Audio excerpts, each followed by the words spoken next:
Welcome to Acton Line, a product of the Acton Institute promoting a free and virtuous society. I'm Mark Townsend, producer. You can find additional resources in the show notes for this episode, as well as previous episodes of Acton Line at acton.org/podcasts. If you have a comment or an idea for a future episode, you can email us at podcast@acton.org. Acton Line is available to stream on Apple Podcasts, Spotify, YouTube, and acton.org. Want to watch more from Acton? Visit ondemand.acton.org. There you will find hundreds of lectures, conferences, and Acton events through the years. They're categorized, free, and more content is regularly added. Welcome to Acton Line. Today we have the privilege of speaking with Dr. Jeffery Degner. He's the Dean of Cornerstone University's School of Business and Innovation and is the author of a brand new book called Inflation and the Family. He's a fellow at the Mises Institute and a regular contributor for the Mises Wire and also published in the Quarterly Journal of Austrian Economics. He's a member of the Academic Advisory Board of the Center of Biblical Unity and a member of the Association of Christian Economists. He and his wife of 24 years, Rachel, are parents to two wonderful daughters. So, Jeffery, welcome to Acton Line. Thank you for having me, Dan. It's a privilege to be with you. Absolutely. I've been looking forward to this conversation for a while. We're just coming off our Acton Lecture Series where it was a panel on the family, and we'll link to that in the show notes. Just a delight to have you here, though, for a podcast. And I want to talk about the book eventually. But first of all, essentially, you're a professor at Cornerstone University. I want to just get into some bio a little bit. How did you get interested, first of all, in the discipline of economics? Right. Yeah, it didn't start out that way. I was a child of the 80s and 90s, and that was the era where when you're making decisions about college and life, we had the student loan floodgates open, and you can go discover yourself for a payment sometime down the road, right? And so I did struggle a little bit in my younger years to find direction, like a lot of my peers did. But eventually, I met my wife. And she is the one who kind of set me on a good track first before finishing college with a degree in economics and history. I began working in retail management and so had some real life experience in the world of economics and even international trade in that case. And as we grew a family together, I finished a degree in history and econ. But with the goal of being a high school teacher and a football coach. And we did that life for about 13 years or so. Wow, okay. But in that process, as you know, as a public school educator, you would need to get a master's degree to obtain your certificates. And I looked at some of my friends who were going into administration and getting those administrative degrees. I thought, I don't want anything to do with that. And so I shifted to econ. I went to the subject area that I enjoyed the most. And through that process, eventually finished up. And when I did, I have always had a great appreciation for Cornerstone University because a number of the families in the church that we were going to at the time had sent their students there. And someone kind of elbowed me and said, hey, Cornerstone might be hiring. Once you get that master's, you should look into it. And so I did. And as the Lord unfolded that situation, I started working at Cornerstone in 2018. And it was there that when I was hired, they said, all right, well, in 6 years, we want you to get your PhD. And so I began exploring programs stateside. The problem was that if I'm working full time, I've got two kids, I'm paying a mortgage, and I'm here dedicated to the university, I'm not going to go to a residential PhD program. Flexibility is hard with that scenario. Yeah. And so I reached out, and this really is the story of my connection to the Mises Institute, but I reached out to the then president via email. And he said, well, given your situation, you should reach out to Guido Holzmann, who runs a program in Angers, France. I said, well, one, I'm a great admirer of his work, and I'll give it a shot. And so that was the story of me becoming connected to Professor Holzmann and approaching this topic of the family in the inflation culture, which is a little different than the title of the book. Yeah. It's a little bit of an awkward phrase because it's not one that has been used. Guido Holzmann has used it in some of his work. Another scholar, so for the listeners that don't know who that is, just give us a quick bio of who Holzman is. Jörg Guido Holzman, he's a professor of economics at the University of Angers in southern France, and he is a part of the Pontifical Academy for our Roman Catholic listeners, and he is deeply respected there, but particularly for his work that came through a book called The Ethics of Money Production. And I read that book in 2011 as I was beginning my journey into the advanced degree. And there's a phrase that still sticks with me. In that book, he said that fiat inflation is a juggernaut of economic, social, and spiritual destruction. This is a very stark and bold claim. Bold, yeah, right. But as I began to think about what I experienced as a younger man, as a young family trying to make ends meet, and the challenges that my wife and I faced needing to be dual income just to make the mortgage payment on a house, that when my grandfather was my age, he built that house from the ground up with a little bit of GI money and working as a milkman, and my grandma didn't have to go to work. So what's going on here? Our family life is fundamentally different because the dollars that we are earning don't go as far as my grandfather's earnings did. That was a clue to me that no, this isn't just abstract economic reasoning. This is real life connected to monetary realities. And so I was really sold. And a lot of people in their PhD process, they wind up hating their topic by the end. Oh, yeah. But for me, it was just an ongoing process of loving my family, wanting to see my children do better, and getting to the root of some of the problems that we were faced with. So just briefly, what are the ins and outs of doing a PhD program abroad in France? You know, what did that look like? Yeah. So what's unique about it is that I needed to establish a relationship with Professor Holzman first. And then if he agrees that I'm essentially capable of the work and that my aptitude is set nicely for the topic, we strike up a relationship. I send him some papers that I've written and so forth. And then essentially, if the doctoral supervisor agrees, you kind of get rubber stamped into the university. I mean, that sounds it's a little simplistic, but if they endorse your candidacy, then you come into it. And the European model is a full research model. Right. And so there are courses and things that we take, seminars that you get some credit to accumulate over time, but it's not the same kind of heavy mathematics kind of approach that is taken in the U.S. for a PhD in economics.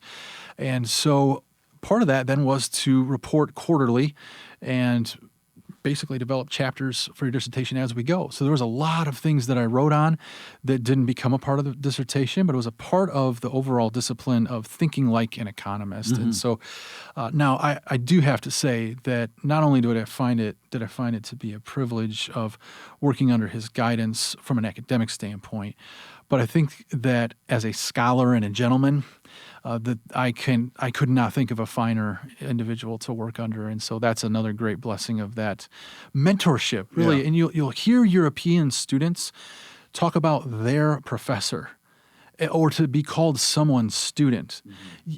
You don't get that so much in an American program. Well, and we could probably get into that a little too, but the markets that look differently for what education looks like in the States versus Europe, it seems very old school, like the idea of tutor, relationship, and then and it's not as course heavy. I have multiple friends that have gone to Europe for different degrees, throughout the years, and it just sounds like a fundamentally different experience. It really is, and I count myself deeply privileged and blessed to have had that. Well, that's fantastic. So how did that evolve then with your time at Cornerstone? You had your master's degree. They were allowing you to evolve into with the PhD program. What were you teaching like at that time? What were you engaged in? I was a full-time teaching professor, and so principles of micro and macroeconomics, but also as I was developing my own studies, Cornerstone has been wonderfully flexible in that they want to lean into the scholarship that their faculty are working on. And so I did develop a course on family economics along with some of the other upper level electives that we already had in place. But in terms of student feedback and engagement with the upper level topics, the students love this family economics course because it's right in what they're experiencing, whether coming out of their own family life as they grew up, or seeking their own mates and thinking about family and children in the future. So Did you find the process, like when you were verbal processing, teaching something usually brings out something else. It's a different kind of research. Did that actually help you in your discipline, like in your specific program? That's a great question. And yes, it definitely did, because I was seeing snapshots of my own life as I look at statistical measures from other countries, from other parts of the world. And so that's one part that really kept the academic juices flowing. But one other thing, as a Christian and someone who served in church leadership at different times, I also found myself needing to be more considerate of my speech about family life. Because again, if I'm working with students that are coming from broken homes or maybe a recent divorce, these kinds of things, we need to speak about economic statistics in a very human way, and not a deterministic way, saying, oh, well, inflation goes up, divorce rate goes up, and that it is not that simple. Right. And so that takes some depth of study, understanding the nuances that are at play, but also engaging the students or a general audience with some gentleness and understanding that family life can be and often is the greatest source of hurt and pain for a lot of people. As I mentioned, I was in the high school ranks for a number of years. And just this connection between economics and family life, we over time began to do what are called trauma-informed studies and being considerate of students who had experienced traumas of various kinds. Well, among those traumas are not only the typical things we think of, like abuse and physical or, God forbid, sexual ways, right? But there is financial trauma. And when we had students who went through foreclosures during the 2008 financial crisis, you could see it on their faces. You could see it on their demeanor as they came into the classroom. They were exhausted. They essentially became homeless under the conditions of that recession. And so that impacts their family life. Dad walks out, he's frustrated, mom's working 2 jobs, right? These are very real life issues. They live it, they see those. Yeah, sometimes there's models that are a little more unapproachable, but that's a very real model when you're living through a recession to see economics at work. Well, in fact, economics at work this morning before our panel, the CPI numbers were released, and so inflation was being talked about, and so I obviously cued in because I was prepping for the lecture or the panel we were going to have, and then this talk, and so I want to jump into your book.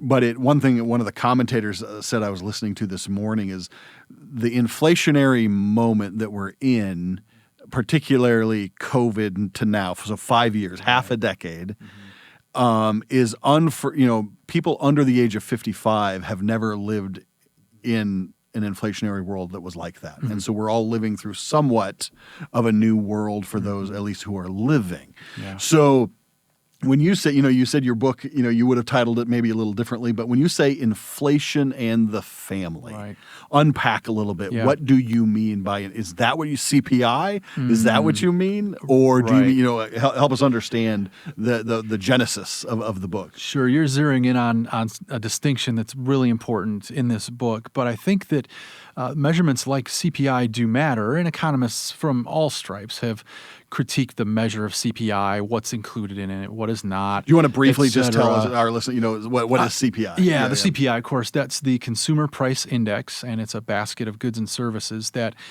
I'll try and be polite here, that people in government decide what is in that basket of goods and services. It has shifted, it's changed over time as products and services in the economy change a little bit. So I would say that the CPI is somewhat politically determined, and in that sense, it might not be the most scientific. And by that, I mean that everyone experiences the Consumer Price Index differently. So, for example, you take a gallon of gasoline. If you are a wealthy individual and you have plenty of ownership in various corporations that sell gasoline, and we're seeing inflation in that or a rising price there, you're actually a beneficiary of that. But if you're a family on the poorer side of the socioeconomic scale and gas prices are going up, you're experiencing that CPI very differently. And so in that sense, CPI has been criticized, and I think fairly so, that it doesn't really capture the experience of everyone in the economy. But in this inflationary moment, we are in a unique season here where we have higher rates of inflation than have been the norm for a bit. But this was really captured for me in this family question around the question of fertility choice. And in our panel earlier today, I relayed this story to the audience that there's a wonderful young scholar at George Mason University, Anna Claire Flowers. She was at Acton Youth this last summer. Got to chat with her. But she and I had an earlier phone conversation about this book, and she relayed to me that she was working with a crisis pregnancy center. And she had a young woman come in and flat out say, because of this inflation, there's no way I can afford to have this child. And because of that, was giving serious consideration to abortion. Mm-hmm. Now, that is a very stark and plain way to state it.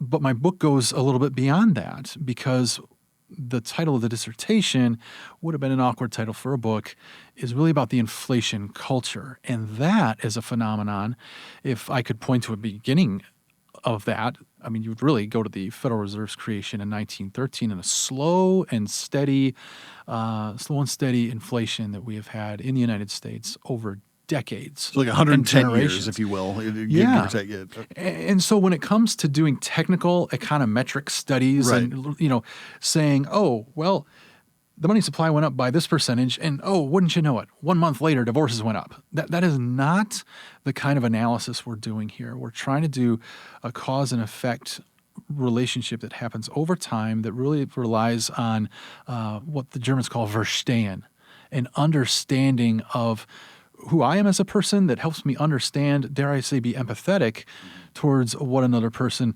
is experiencing. So when we talk about the challenges that the poor face under inflationary conditions, we deploy Verstehen. We deploy empathy and understanding for other people to get a feel or an understanding of why they behave under those kinds of financial and monetary incentives. Would this be considered maybe a branch or at least adjacent to behavioral economics? Are there some overlaps or no? Not really. Okay. The genesis of the behavioral economics is that they already have policy goals in mind, and the most famous popular book around behavioral economics is a book called Nudge. Yeah. And the title itself says, we want to steer, we want to steer behavior in a particular direction. What I'm doing here is really along the lines of traditional old school political economy, where you take a look at what would society look like where we have market-generated money without the political influence of government overspending, needing to borrow, needing to print money, and so forth. So what's a concrete example? Like when you're thinking is, and I think in the book you use housing a little as an example and things. So give us an example of how that plays out. Sure. So one of the things, really post 2008, we had politicians of all stripes. So again, that's the political influence, looking at falling housing prices and then looking at their constituents, saying, oh my goodness, we've got people who are losing home value. Some are going into foreclosure. But for older folks, this is kind of their nest egg. So we've got to do everything and use all the policy levers to keep prices high. Well, they did that. Mission accomplished, right? We saw a little downturn, but then a continuation of a steady increase in home prices. And then with the COVID inflation, we saw, I'll be very concrete, and transparency for me is a fairly high value. My household and I, we purchased a house about 9 months before COVID, and then stayed in that house. And when I saw what the Federal Reserve was going to do with a slight tightening of rates, I looked at my wife and I said, look, if there's any time where studying economics is actually going to put us ahead, this is it, because we gained over 30% value in just over 2 years. Yeah. That is, from the political economy standpoint, that is not sort of a natural growth rate of some investment. It's completely abnormal. So we took our gains, we downsized, went to a 15-year mortgage at a very, very low interest rate. So maybe I'm oversharing here, Sure. but Showing how the market works. that's exactly how we navigated that. Now, what if you're on the flip side of that? What if you are a young family, a young person who's looking to go into the housing market?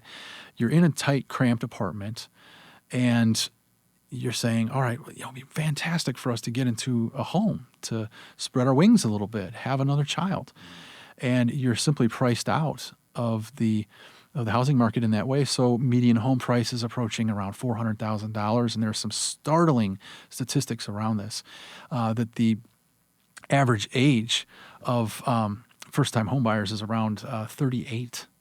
38. Right. Recent statistic making its rounds on Twitter was that among in the 1950s, 30-year-olds, or put it this way, 50% of 30-year-olds were married and were homeowners. Yep. Today, about 12%. And again, that's that generational inflation in the housing market only, not to mention other markets where inflation might impact family choices. But that takes a couple generations. And so economists who are really all about watching X variable change and then seeing an immediate result and saying, look at what a brilliant mind I've got. I've done this analysis. Here's this cause and effect relationship. This is a different approach. This is a cultural change over time. And that's where this inflation culture terminology comes from. It's a long, I like that slow burn. You use culture. Yeah. Because it's not, I think sometimes economists can hyper-focus on one area without the understanding the trickle-down effect or whatever we want to call it. I mean, when we moved here 9 years ago, we bought a house in 2016 when I moved to take the job at Acton. And it seems like Grand Rapids has always been generally in a boom since we've been here. Like there's not enough houses. In fact, the Grand Rapids general areas, they say we're 10,000 houses under where we need to be, where we could fill. And so we lost out on 8 or 9 bids. Oh, yeah. I mean, we were bidding for houses, and part of that we were not here yet. I'd taken the job, but we hadn't moved here, and it's just chaos. And then finally, we got a house. We like our house, but we kind of had to, take it. And take what you can get. Exactly. Right. Low interest rates because we have a family of 4 kids, so 6 people, and you're looking for a certain kind of house. Sure. And then now, if I look at prices now, some of the houses in our same neighborhood, same kinds of houses, 1950s brick ranchers, kind of a classic ranch development.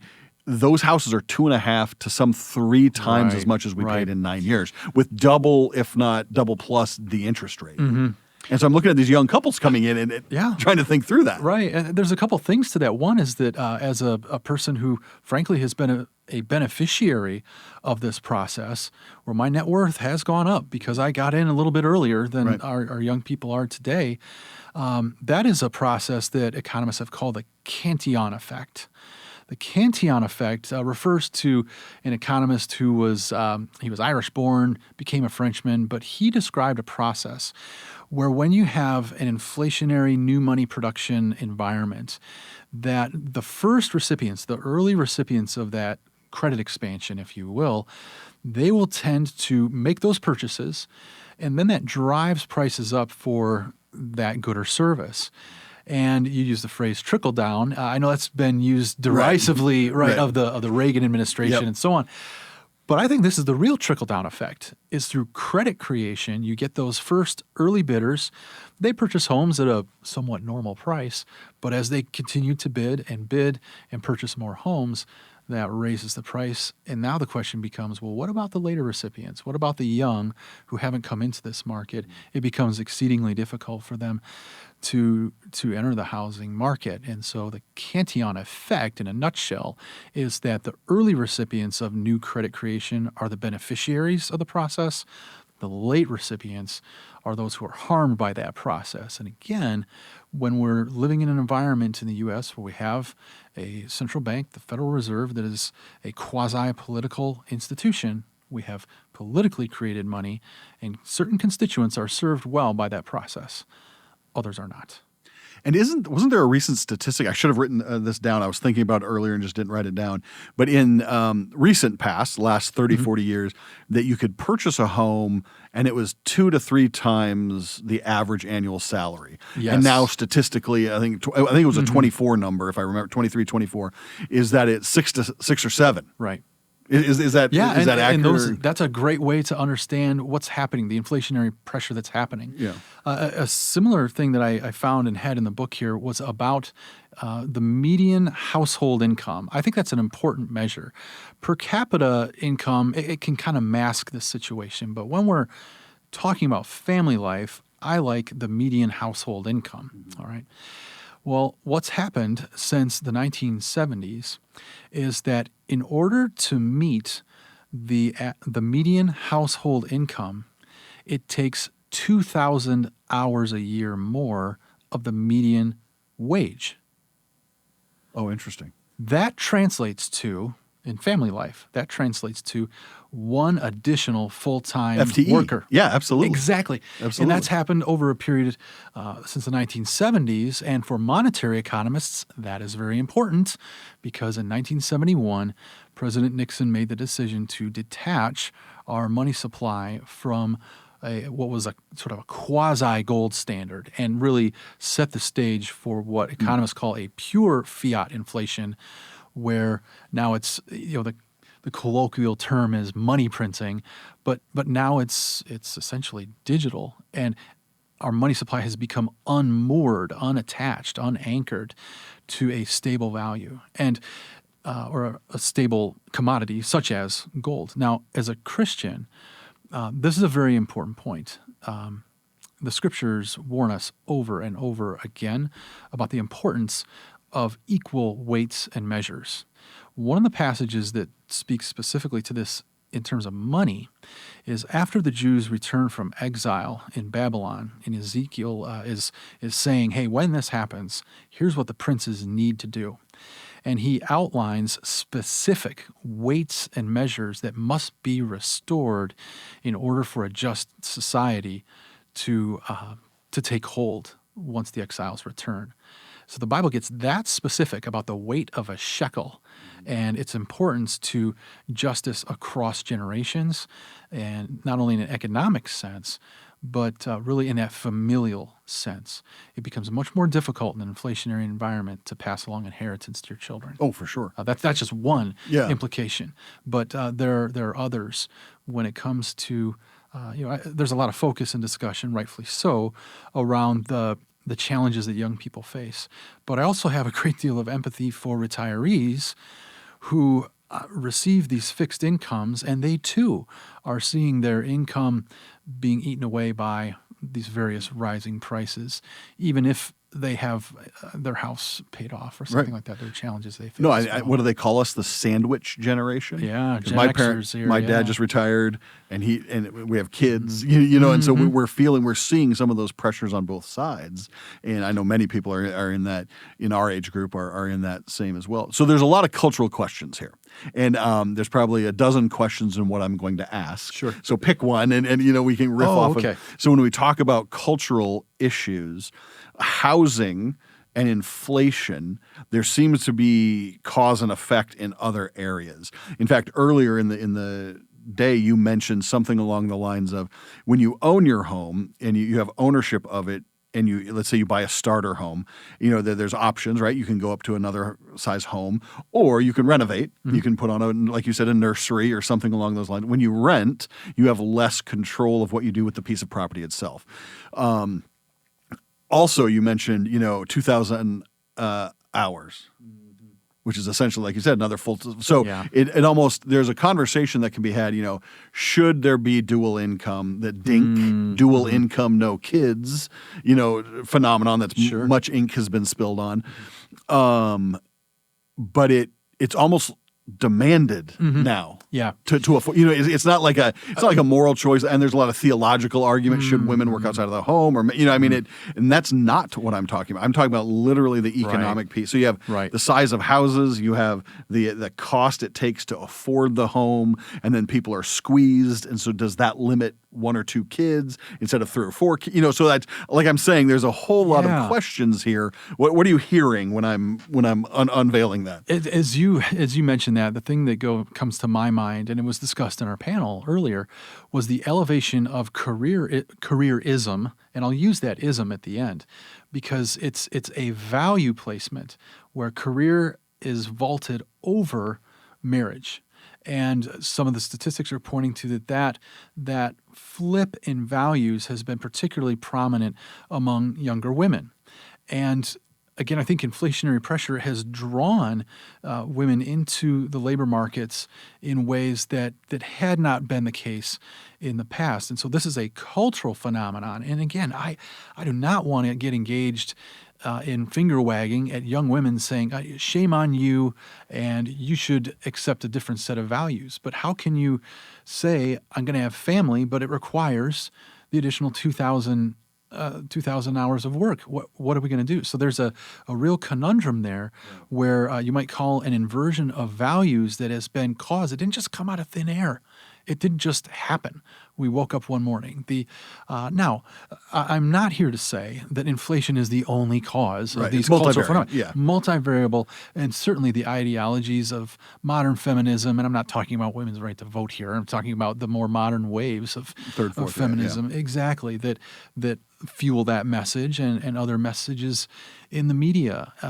We had a number of guests here earlier today, one of whom is working in the media to say, how can Christians and those people concerned about a free and virtuous society be deployed and activated in the media arts to repaint and to reframe the household life, married life, and so forth in a more positive light. Mm-hmm. So there are many factors into the things that are driving careerism, materialism, and messaging around, or beliefs, I should say, around marriage and family.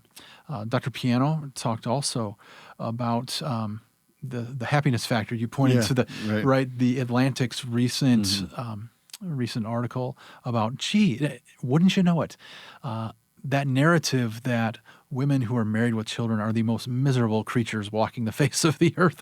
And the Atlantic, kind of a center-left publication, is saying, we kind of got that wrong. And it's not even close. And so that's another really consequence of inflation, cultural messaging, ideology, beliefs that we adopt from media that have altered attitudes around marriage and family life, where consumerism, materialism, a rush into debt, the importance placed on having a good credit score. Right. Were your grandparents talking about this? No. Mine weren't. Yeah. Right, but that's I don't remember value, my parents talking about it. Yeah, it's a value that is vaulted in importance over traditional family life. And there are a number of causes here, and I'm just saying that, look, inflation is one of them. We've got to consider this at that sort of macro level. And I love the work that folks at Acton are doing. Dr. Bradley's work with local young men to say, let's tackle this at the local level. Let's address, what does it mean to be a gentleman and to ask for a date and so forth. But then there's regional issues to address, like tell us the regional one you mentioned about. Is it Georgia or where? What state was it that had the levers?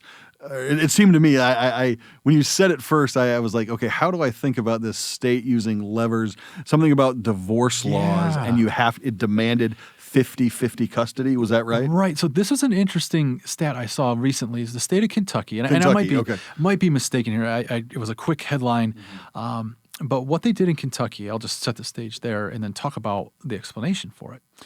But what happened in Kentucky is that the courts have decided, or maybe legislature decided, that in the case of divorce, the default custody is going to be 50-50. So children go with dad 1 week, children go with mom 1 week, or whatever the arrangement is. Okay.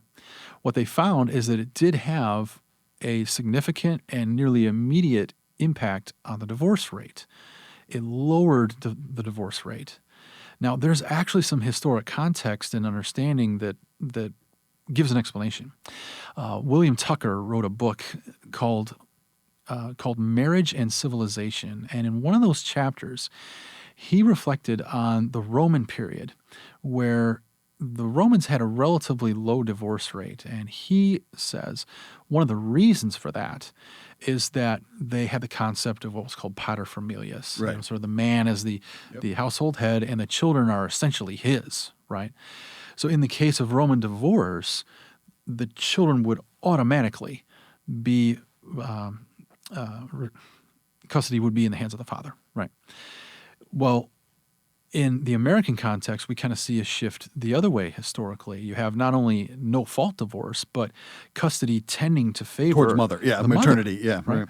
And it's been argued by sociologists, family economists, and others that this actually helps explain why currently in the United States that most divorces are initiated by wives, all right?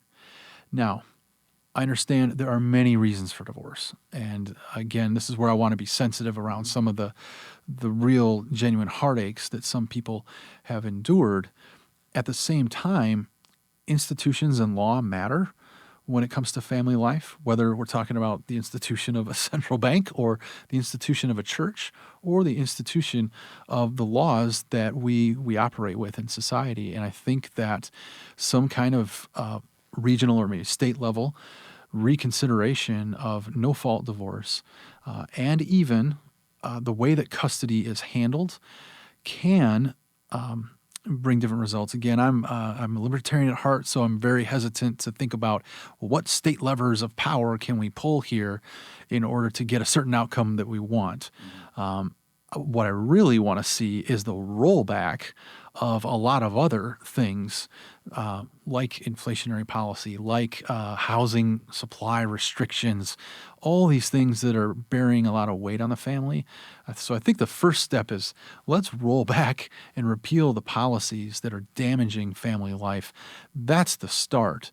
But I do wonder about the impact. What would a sort of a natural set of laws around divorce custody, what would that look like? I'm not sure. So that's an area that's kind of new for me to be thinking about. Yeah.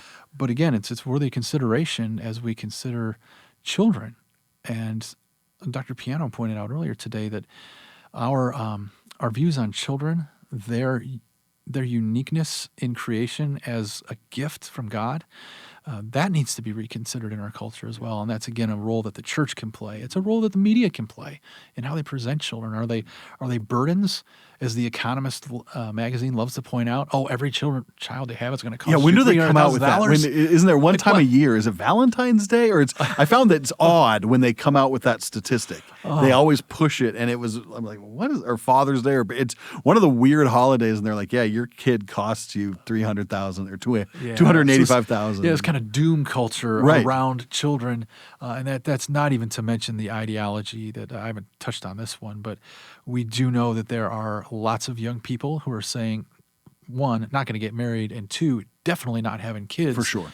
Because the world is burning, because of green ideology, and a genuine environment of fear that's almost palpable, and they're saying it, right? If they're telling us that this is the reason that they're refusing to have children or be married and deliberately childless because they are convinced that the world's going to burn. I think or that they're saving the world because they're not adding more mouths to feed or whatever. Indeed, and that also speaks to our view of children not as mouths to feed, but as image bearers. Well, not only image bearers, but the idea of the creative value that humans have. You know, when you think about arguments like for the Holocaust or whatever, you see how many lives were lost. We think of what potential scientists, what potential thinkers, readers, writers, poets, how much creative nature was lost. Right. And that touches on a theological point. It's a cultural value around children. Yeah. And I think that can't be dismissed. That has to be addressed, and we can do that in a number of ways. But indeed, I think one of the important parts of studying Austrian economics, and one of the points of emphasis that Professor Holzman always brought to me and the other cohort members is that value or valuation, right? That's a verb. That is a thing that human minds do uniquely. And who creates value? Well, humans create value through innovation, through problem solving. If we do have a problem with the environment, humans have the minds that are capable of coming to a solution. And when you erase or delete those lives, those minds, whether it's through abortion or through other forms of reducing the population of humans, of image bearers, this is going to lead us down a road that is not going to end well. So you mentioned a little bit about the Mises Institute. In fact, in your bio, I read, you write and contribute. You're a fellow with the Mises Institute. For some of our listeners, that might be they absolutely know who Ludwig von Mises is. Some might not. And you just referenced Austrian economics. Yeah. Can you just give a primer or just a little bit about why that theme or that idea, that type of economics is important to you? Like what resonates? Yeah. Well, there's a few ways to talk about this, but I'll just talk about the name Austrian economics. So this was used as a term of derision by the German historicists. So Marx is intellectually descended from the German historicists, and they were critics of one gentleman in particular, Karl Menger. Karl Menger was indeed from Austria, and he presented a methodology of understanding the world around us, of understanding human action, economics, if you will, that really forged or was the foundation of what we call Austrian economics. But the term Austrian was meant as an insult by the real Germans to critique him just as a form of an insult. And why was it insulting? Like, what were they insulting? This would be, I'm trying to think of a parallel. It's, of course, the Austrians speak German, but they're not real Germans. Okay, I mean, you might sometimes our countrymen in the South, because they have a little different dialect and accent, are ridiculed or deemed as less intelligent.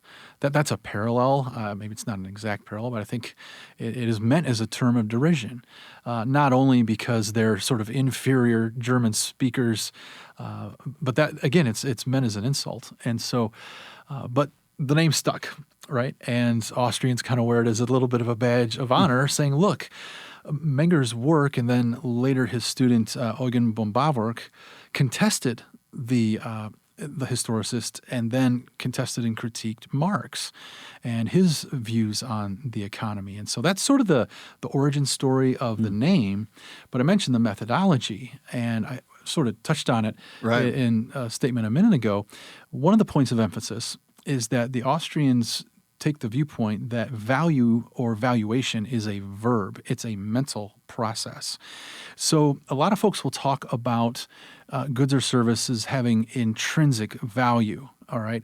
Or they say that gold becomes money because it has intrinsic value. Well, we kind of push back on that and say valuation is a mental process, and it is people who create value in their minds. And so with students, I like to use the example of, now I might offend you here. I don't know. This is a total shot in the dark. But for me, pineapple pizza has a zero value, right?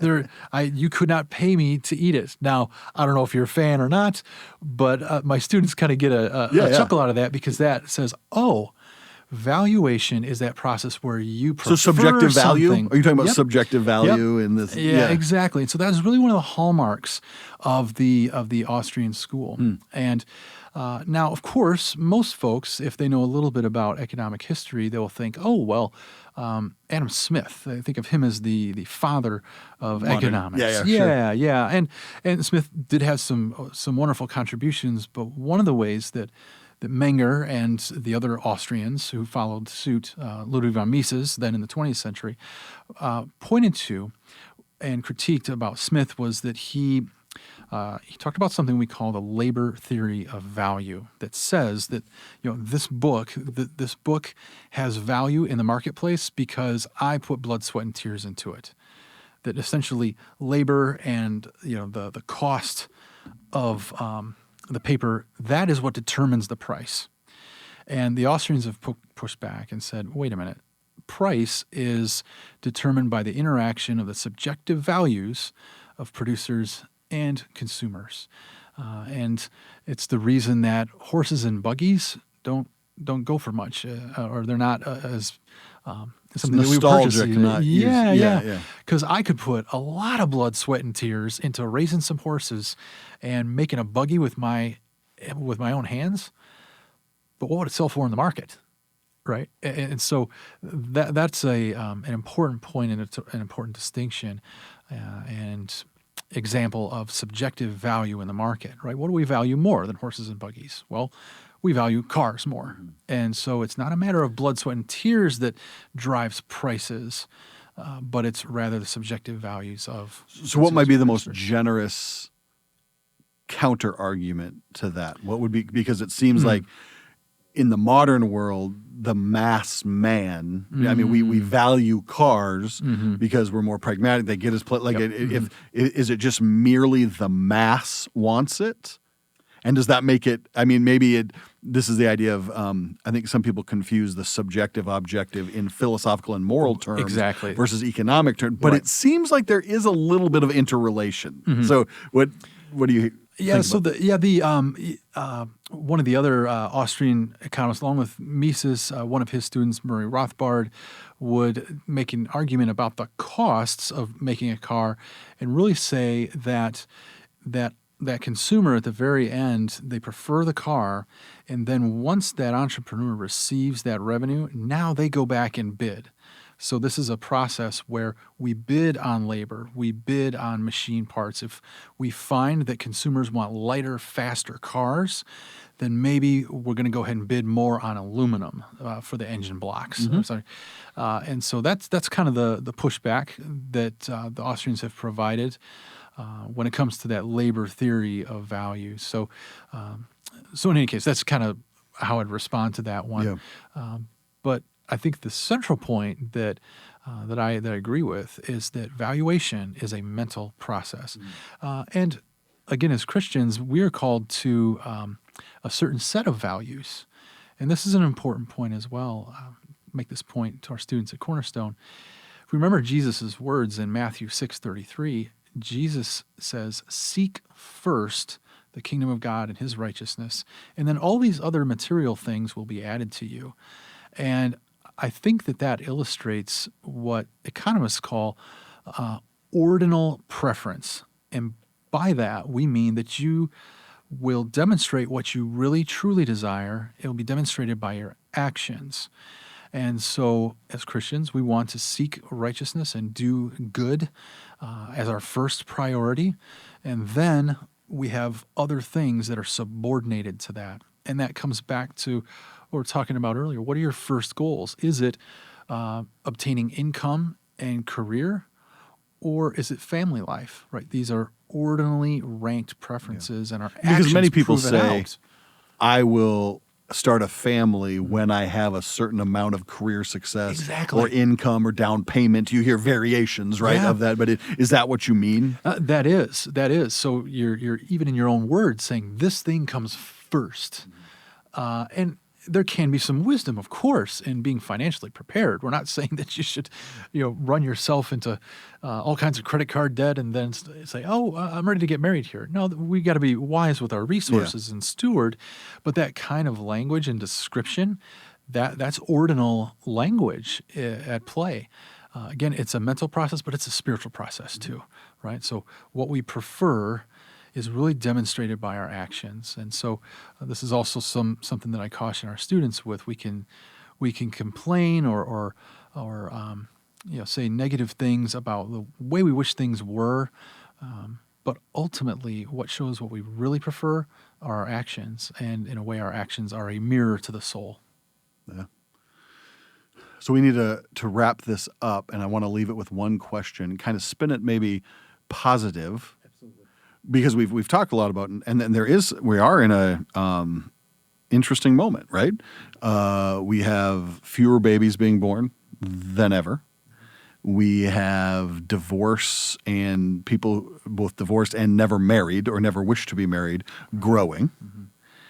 And demography, some people say demography is destiny. That might be overplaying, but it's highly influential. And it's not just in the U.S., it's throughout the world. Correct. Yeah. Yep. So there's these big, so what would be your positive case? What would be your positive both economic, philosophical, religious, what in an interdisciplinary way, what would be your positive case for marrying and raising a family?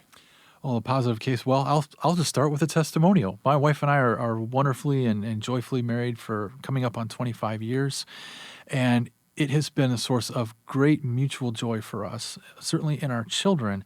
But when we understand the power of I'll call it a division of labor, to use an economics term, but the power of working together in unison, working through our disagreements, working through how to do household finance together. If I had remained single and on that same track, I think that my financial situation would not be nearly as good as it is now. It's because I learned to work with my wife on these matters to build a more sustainable future. Another thing I encourage young people with, again, at Cornerstone, we kind of joke that we have that ring by spring pursuit. Right. I encourage young people to think seriously about marriage, even when they're in their undergraduate years, for the reason that if you maintain two separate households, two separate apartments, that's a higher set of costs for both. So this is kind of the economic argument, right, for why young at least for cohabitation. But I see what you're saying. Right, absolutely. But in marriage, right, you get married. It's not as though your grocery bill doubles. Right. You save on, now you have one rent. Now you have one gas bill. Yeah. So these are some economic principles that the data bears out. Right. The data bears out that this is a wise sort of financial move. On the positive side, on the inflation front, again, I rely on Scripture. Here I rely on the Lord because, my work is probably not going to be well received by monetary authorities who inflation is the name of the game. And so I do lean on passages like Isaiah chapter 1. Our God is a God of justice. And when he points in Isaiah chapter 1, I always come back to this, that when that inflationary system reaches its final sort of climax, God hits the reset button. He said, this can't go on. And he talks about reinstituting sound weights and measures. This is, in a way, something that the Lord does in his sovereign power over all things. But as Christians, we need to be those who have a prophetic voice, point to what I believe is an unethical sort of approach to money production, and say, this is how we need to set it right. And I believe if and when that comes about, that we will see a better environment for family life to flourish. Jeff, thank you so much for sharing about your book. Thank you, Dan. We'll link to it in the show notes. Okay. We'll link to the Acton Lecture Series in the show notes as well. This has been a delight. Thank you for being with us. Thank you, Dan. It's a privilege for me. Thank you.